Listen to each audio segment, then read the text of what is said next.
Win without fighting. China, 512 BC, a general writes these words by candlelight. He doesn't know it yet, but he's creating a weapon more powerful than any sword.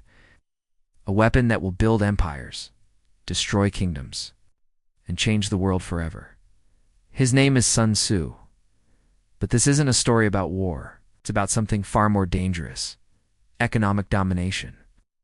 Let's go back to ancient China. 7 kingdoms are fighting for control. The Warring States period. Blood flows in the streets. Cities burn. Armies clash every season. But here's the problem. War costs money. Lots of money. Every soldier needs food.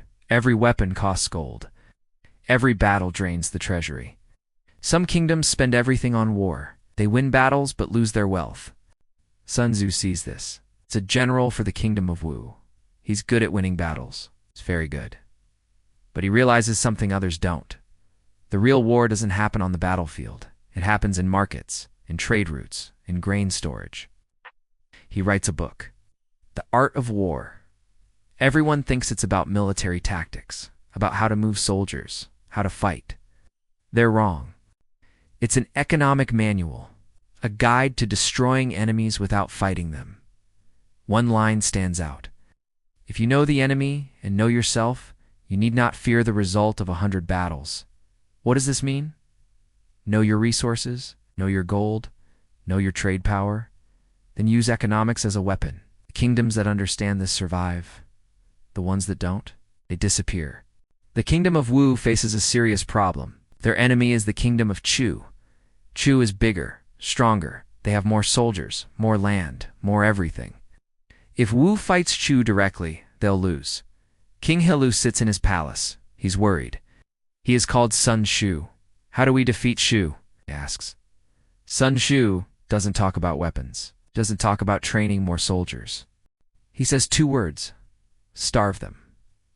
The king looks confused. He can't surround their cities. They're too strong. Sun Tzu shakes his head. We don't need to. We'll starve their economy. Here's the plan. Wu starts buying grain. Massive amounts of grain. They pay high prices. Very high. Ku's merchants noticed. They see opportunity. Easy profit. They start selling their grain to Wu. Why not? Price is amazing. Weeks pass, then months. Shu's grain reserves drop. Their storage houses are empty. Nobody notices at first. The merchants are making money. Everyone's happy. Then winter comes. Chu suddenly needs grain. Their army needs food. Their cities need supplies.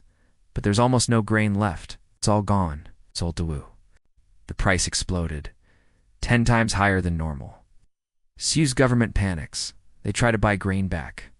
But Wu stops selling. Wu has full storage houses.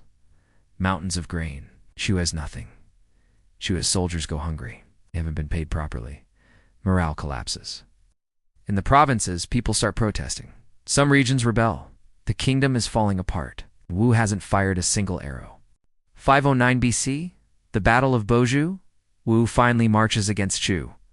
But this isn't a fair fight anymore. Chu's economy is broken. Their soldiers are weak, underpaid, hungry. Their supply lines are a disaster. Wu's army is the opposite. Well-fed, well-equipped. Their morale is high. The battle lasts 3 days. Shu loses 20,000 men. Their army shatters. But the real defeat happened months earlier. In the grain markets, in the trade houses, Sun Tzu watches from a hill. He doesn't celebrate. He just nods quietly. This is what happens when you understand the real battlefield.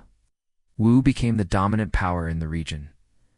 Other kingdoms notice. They start reading Sun Tzu's book. They copy his methods. Trade becomes warfare. Economics becomes the battlefield. Kings and merchants from distant lands hear about these strategies. The ideas spread west, to Persia, to India, eventually to Rome. But the most dramatic example is still coming. Because 1,500 years later, on the other side of the world, another empire will use Sun Tzu's exact strategy. They'll use it to destroy the richest nation on earth. They'll force an entire ancient civilization to its knees without fighting a single battle. The target? China itself. By 1800, China was the richest country in the world. They control global trade. Everyone wants Chinese goods: silk, porcelain, tea. Europe is obsessed with tea, especially Britain. But here's the problem for Britain. China doesn't want anything Europe makes, so trade only goes one way. Britain buys tea, pays in silver. China accepts the silver, buys nothing back. Every year, millions of pounds of silver flow from Britain to China. The British treasury is bleeding. The economy is suffering. British merchants are frustrated. Politicians are deeply worried. They need something China wants, something they'll buy, and they find it: opium, grown in British-controlled India, cheap to produce, highly addictive. British merchants start smuggling opium into China. Then it becomes a massive flood.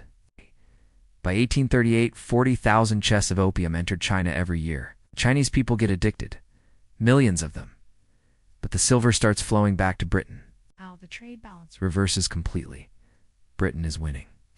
This is Sun Tzu's strategy, used against China. Find the weakness. Exploit it ruthlessly. But China's emperor sees what's happening. His people are dying. His country is falling apart. He sends Commissioner Lin Zexu to stop the opium trade completely. Lin is brilliant. He studied Sun Tzu's writings carefully. He understands this is economic warfare. In 1839, Lin made his bold move. He doesn't attack British ships directly. Instead, he confiscates all the opium, 20,000 chests. Then he destroys it, publicly in front of foreign merchants. He writes a letter to Queen Victoria: "You profit from poison. Does your conscience allow this?" Lin thinks he's won the battle. He's wrong. Britain doesn't accept the loss. Foreign Secretary Palmerston reads Lin's letter with anger. "This is about markets," he tells Parliament. "It is about power." Palmerston sees China's critical weakness. Their military is outdated. Their navy uses old ships. He orders the Royal Navy to move immediately. June 1840. British warships arrive at Chinese ports. The First Opium War begins. It's not even close. British ships have modern cannons, steam power, advanced military tactics. Chinese forces fight bravely, but they're using old technology. The war lasts 3 brutal years. China loses every major battle. Cities fall, ports burn, the economy crumbles. August 29, 1842, the Treaty of Nanking is signed. China must pay 21 million silver dollars.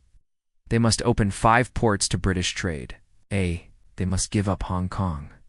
They must accept British economic terms. The balance of power shifts. Commissioner Lin is exiled. His final words are recorded by a student. "I tried to use Sun Tzu, but they used him better. The Opium Wars change everything. China's dominance ends. Western powers divide Chinese markets, but Sun Tzu's principles didn't fail. They succeeded. It's just not for China." Britain followed the strategy. He found China's weakness. They exploited it. They won before the war started. This pattern repeats through history. America uses economic pressure against the Soviet Union. They outspend them. Soviet economy collapses. Modern companies use these tactics daily. Apple doesn't just compete with Samsung. They control supply chains. They dominate markets. China learned the lesson. After 1978, they rebuilt using Sun Tzu's principles. By 2020, they're an economic superpower, through trade, through strategy. 25 centuries ago, a general wrote something down. The supreme art of war is to subdue the enemy without fighting. Every empire that rose to power understood this truth. Every empire that fell to ruin forgot it. The British knew it in 1840. They destroyed China's economy without destroying China. The Americans knew it in 1991. They won the Cold War without firing a single shot. China remembered it in 1978. They reclaimed their global power through economics. Sun Tzu's lesson is simple but powerful. Real power doesn't come from armies. It comes from understanding systems, resources, trade, markets. The battlefield isn't where soldiers fight. It's where money flows, where trade happens. These words built empires. They destroyed kingdoms. They shaped the modern world we live in. They're still being used today, right now. In every trade deal, every market strategy, every economic decision that changes nations and lives. If this opened your eyes to how power really works, hit subscribe. Because history isn't just the past. It's the instruction manual for the future.